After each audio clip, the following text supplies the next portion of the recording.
My name is Susan Boyer. Okay. Susan, where are you from? I am from Blackburn near Bathgate, West Lothian. It's a big town. It's a sort of collection of collection of villages. Susan Boyle disappeared for 2 years after. Something terrible happened in 2022. But that wasn't the only secret she was hiding. Her own family had been tearing her apart for years over money. One brother even made threats that left Susan sick with worry. She gave away 1.8 million to relatives, but it only made things worse. Now at 64, Susan has finally returned with a shocking confession about what really happened during those dark years. Susan Boyle's life began on April 1st, 1961, at Bangor Village Hospital in West Lothian, Scotland. She was the ninth and youngest child of a working-class family. Her mother, Bridget, was 47 when she gave birth, a risky age for pregnancy, especially at that time. Doctors warned that having the baby could endanger both mother and child. But Bridget, a devout Catholic, refused to consider ending the pregnancy. The Boyles lived in a small home in Blackburn, and Susan's birth added more pressure to a family already struggling to make ends meet. From the start, Susan felt like the odd one out, setting the stage for many of the difficulties she would face. Susan's first moments were marked by crisis. Her mother suffered from preeclampsia during birth. This caused Susan to be briefly deprived of oxygen. Doctors told her parents she had mild brain damage from the birth. This label followed her for years. At school, she was called a slow learner. She struggled to keep up. Teachers didn't know how to support her. Peers mocked her, and Susan felt like she didn't belong.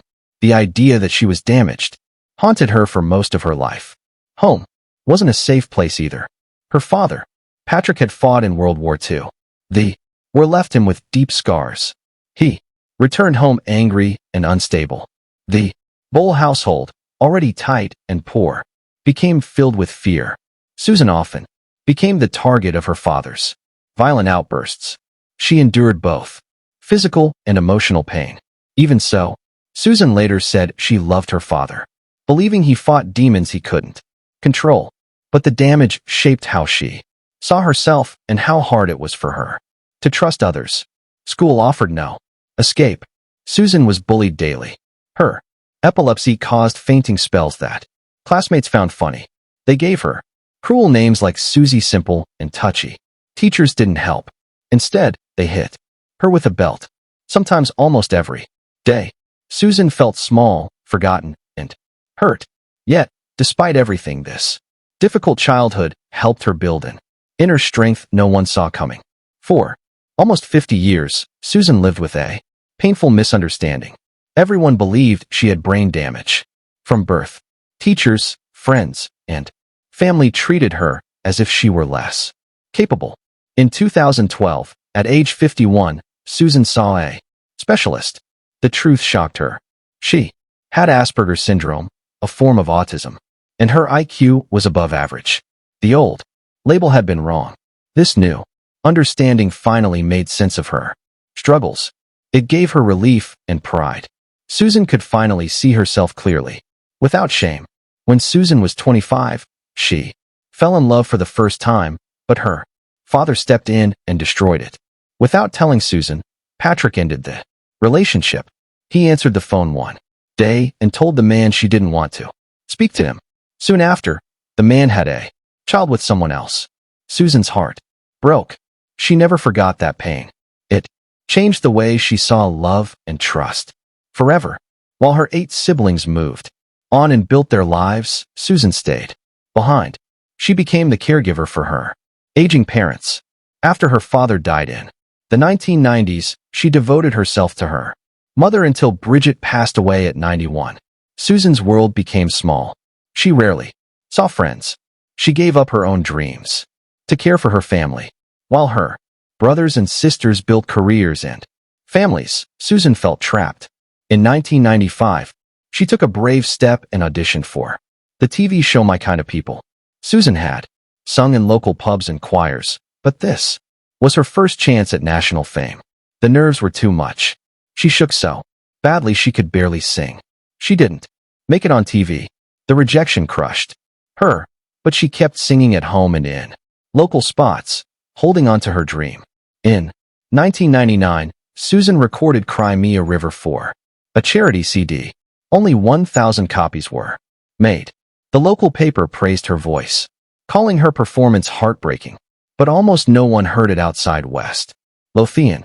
The world would not discover her gift until 10 years later.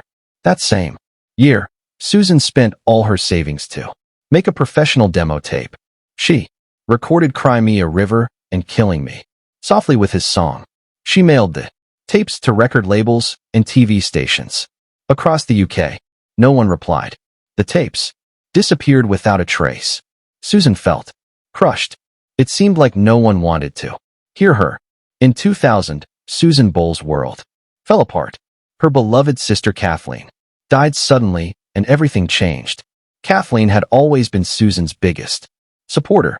Her death hit so hard that it shattered Susan's dreams. Up until then, Susan had been singing at local venues and church events in her small town of Blackburn. She had hopes of making it in music, but when Kathleen was gone, Susan stopped. She couldn't bear to sing. For 2 years, she didn't perform, didn't take lessons, didn't even go near anything that reminded her of music. The sadness was so deep that she locked herself away. The silence in her life matched the emptiness in her heart.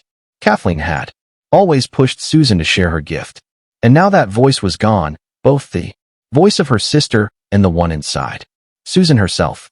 When 2002 came, Susan slowly found her way back to singing. But by then her world had shifted. Her focus turned to her mother, Bridget. Bridget was in her late 80s and frail. She needed Susan's care every day. So Susan stayed in the small council house where she had grown up and built her life around her mother. She cooked, she cleaned, she watched over Bridget. And Bridget in return kept Susan's dreams alive with words of encouragement. She would remind Susan, "You have a gift and you must use it." The two shared everything. Their bond was strong,